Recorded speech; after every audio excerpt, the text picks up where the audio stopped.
ಒಂದು ಕಡೆ ಗಡಿ ವಿವಾದ ಸುಪ್ರೀಂ ಕೋರ್ಟ್ನಲ್ಲಿ ವಿಚಾರಣೆಯಲ್ಲಿದ್ದರೆ ಮತ್ತೊಂದೆಡೆ ಬೆಳಗಾವಿಯಲ್ಲಿ ಕನ್ನಡ ಮರಾಠಿ ಸಂಘಟನೆಗಳ ನಡುವಿನ ಸಂಘರ್ಷ ರಾಜಕೀಯ ಮತ್ತು ಭಾವನಾತ್ಮಕ ತೀವ್ರತೆಯನ್ನ ಮತ್ತೆ ಹೊರತಂದಿದೆ. ಆ ಕುರಿತು ಒಂದು ವರದಿ ಇಲ್ಲಿದೆ ನೋಡಿ. ಹೌದು, ಬೆಳಗಾವಿ ಮಹಾನಗರ ಪಾಲಿಕೆಯ ಸಾಮಾನ್ಯ ಸಭೆಯಲ್ಲಿ ಗಡಿ ವಿವಾದ ವಿಚಾರಣೆ ಮತ್ತೆ ಸದ್ದು ಮಾಡಿತ್ತು.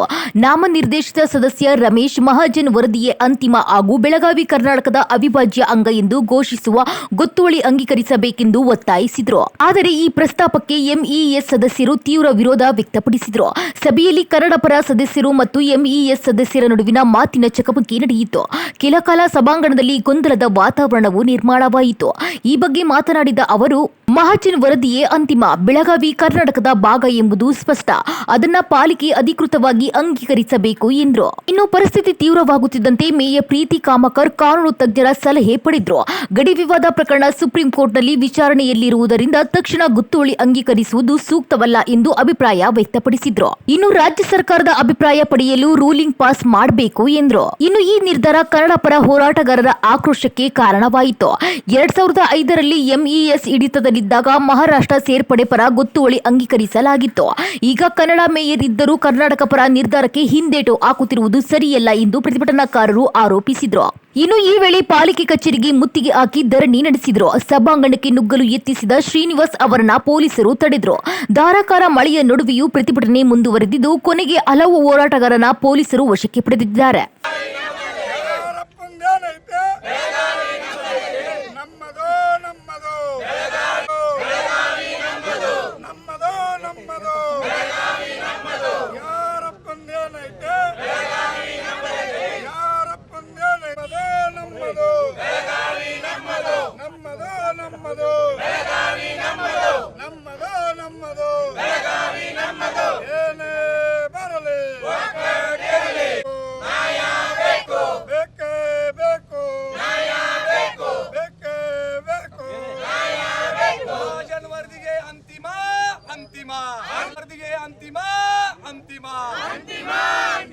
ಬೆಳಗಾವಿ ಮಹಾನಗರ ಪಾಲಿಕೆಯಲ್ಲಿ ಬೆಳಗಾವಿ ಕರ್ನಾಟಕದ ಅವಿಭಾಜ್ಯ ಅಂಗ ಅಂಗೀಕಾರ ಆಗಲೇಬೇಕು.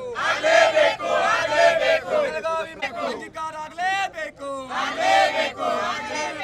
ನಮ್ಮದು ನಮ್ಮದು ನಮ್ಮದು ಮಹಾಜನ್ ವರದಿ ಅಂತಿಮ ಅಂತಿಮಕ್ಕಾಗಿ ಹೋರಾಟ ನಮ್ಮದು ನಮ್ಮದು ನಮ್ಮದು ನಮ್ಮದು ನಮ್ಮದು ನಮ್ಮದು ಬೆಳಗಾವಿ ನಮ್ಮದು. ಬಿಡಲ್ಲ ಬಿಡಲ್ಲ ಬೆಳಗಾವಿ ಕರ್ನಾಟಕದ ಅವಿಭಾಜ್ಯ ಅಂಗ ಆಗಲೇಬೇಕು. ಬೆಳಗಾವಿ ಕರ್ನಾಟಕದ ಅವಿಭಾಜ್ಯ ಅಂಗ ಆಗಲೇಬೇಕು. ನಮ್ಮದು ನಮ್ಮದು ಏತಕ್ಕಾಗಿ ಹೋರಾಟ, ಎಲ್ಲಿವರೆಗೆ ಹೋರಾಟ, ಏತಕ್ಕಾಗಿ ಹೋರಾಟ. ಕರ್ನಾಟಕ ರಾಜ್ಯದ ಬೆಳಗಾವಿ ಮಹಾನಗರ ಪಾಲಿಕೆ ಮಹಾತ್ಮ ವರದಿ ಆಗಲೇಬೇಕನ್ನುವಂಥ ಸುಮಾರು ವರ್ಷಾಂತರ ಹೋರಾಟ ನಡೆದಿದೆ. ಇವತ್ತು ಬೆಳಗಾವಿ ಮಹಾನಗರ ಪಾಲಿಕೆಯಲ್ಲಿ ಒಳಗಡೆ ಎಲ್ಲ ಕಾರ್ಪೊರೇಟರ್ಗಳು ಮತ್ತು ಸಂಬಂಧಪಟ್ಟ ಅಧಿಕಾರಿಗಳು ಒಳಗಡೆ ಸಭೆಯನ್ನು ನಡೀತಾ ಇದೆ.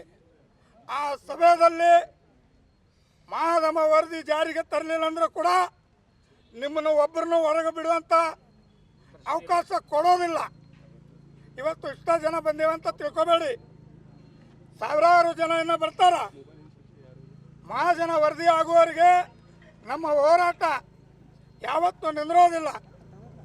ಏನು ಮಾತು ಕೊಟ್ಟಿದ್ರಿ ಮೊನ್ನೆ, ಮಹಾಜನ ವರದಿ ಪಾಸ್ ಮಾಡ್ತೇವೆ, ಮಹಾಜನ ವರದಿ ಜಾರಿಗೆ ತರ್ತೇವೆ, ಎಲ್ಲಿ ತಂದಿರಿ? ಯಾರು ಹೇಳಿದ್ರು?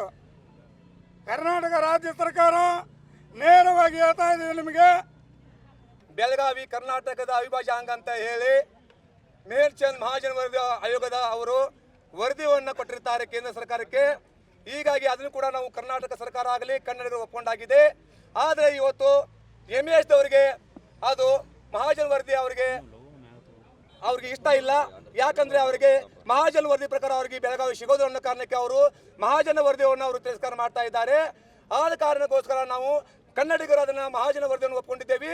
ಮಹಾಜನ ವರದಿಯ ಅಂತಿಮ ಮತ್ತು ಬೆಳಗಾವಿ ಯಾವತ್ತಿದ್ರು ಕರ್ನಾಟಕದ ಅವಿಭಾಜ್ಯ ಅಂಗ ಅನ್ನೋ ಮಾತನ್ನು ಕೂಡ ಮಹಾಜನ ವರದಿಯಲ್ಲಿ ಉಲ್ಲೇಖ ಆಗಿದ್ದರಿಂದ ನಾವು ಆ ವರದಿಯನ್ನು ಸ್ವೀಕಾರ ಮಾಡ್ತೇವೆ. ಆದ ಕಾರಣ ಇವತ್ತು ನಮ್ಮ ಮಹಾನಗರ ಪಾಲಿಕೆಯಲ್ಲಿ ಇವತ್ತು ಸಾಮಾನ್ಯ ಸಭೆ ನಡೀತಾ ಇದೆ. ಆ ಸಾಮಾನ್ಯ ಸಭೆಯಲ್ಲಿ ಇವತ್ತು 58 ಸದಸ್ಯರ ಪೈಕಿ ಇವತ್ತು 35 ಜನ ಬಿಜೆಪಿ ಅವರು ಇದ್ದಿದ್ದಾರೆ. ಇವತ್ತು ಕನ್ನಡಿಗರ ಮೆಜಾರಿಟಿ ಇದೆ. ಆ ಮೆಜಾರಿಟಿಯಲ್ಲಿ ಇವತ್ತು ಬೆಳಗಾವಿ ಕರ್ನಾಟಕದ ಅವಿಭಾಜ್ಯ ಅಂಗ ಮತ್ತು ಮಹಾಜನ ವರದಿ ಅಂತಿಮ ಅಂತವನ್ನ ಗೊತ್ತುಗಳನ್ನು ಅಂಗೀಕಾರ ಮಾಡಬೇಕಂತೇಳಿ ನಾವು ಎಲ್ಲ ನಮ್ಮ ಉಪ ಮಹಾಪೌರು ಮತ್ತು ಮಹಾಪೌರಲ್ಲಿ ವಿನಂತಿ ಮಾಡ್ಕೊಳ್ತಾ ಇದ್ದೇವೆ. ಅವರು ಮಾತಾಡುವಂಥ ನಂಬಿಕೆ ವಿಶ್ವಾಸವನ್ನು ಕನ್ನಡಿಗರು ಇಟ್ಟಿದ್ದೇವೆ. ಅವರು ನಮಗೆ ಹೋದ ಮಾರ್ಚಲ್ಲಿ ನಾವು ಅವ್ರಿಗೆ ಮನವಿ ಮಾಡಿಕೊಟ್ಟಿದ್ವಿ. ಸಮಾನ ಮನಸ್ಸಿನ ಕನ್ನಡಿಗರಿಂದ ನಾವು ಇದನ್ನು ನೀವು ಮಹಾಜನ ವರದಿ ಅಂತಿಮ ಹಾಗೂ ಕರ್ನಾಟಕದ ಬೆಳಗಾವಿ ಅವಿಭಾಜ್ಯ ಅಂಗ ಅನ್ನುವಂಥ ಮಾತನ್ನು ನೀವು ಇದನ್ನು ಅಂಗೀಕಾರ ಮಾಡಬೇಕಂತ ಹೇಳಿದ್ವಿ. ಅವರು ನಮಗೆ ಸಮಯಾವಕಾಶವನ್ನು ಕೋರಿದ್ರು. ಮಾರ್ಚ್ 20 ಮನವಿ ಕೊಟ್ಟಿದ್ವಿ. ಆದರೂ ಹೋದ ತಿಂಗಳು ಅವರು ಅಂದರು ಈ ತಿಂಗಳ ಮಾಡೋಕ್ಕಾಗಲ್ಲ, ಮುಂದಿನ ತಿಂಗಳು ನಾವು ಖಂಡಿತವಾಗಿ ಮಾಡ್ತೇವೆ ಅನ್ನೋ ಮಾತನ್ನು ಹೇಳಿದ್ರು.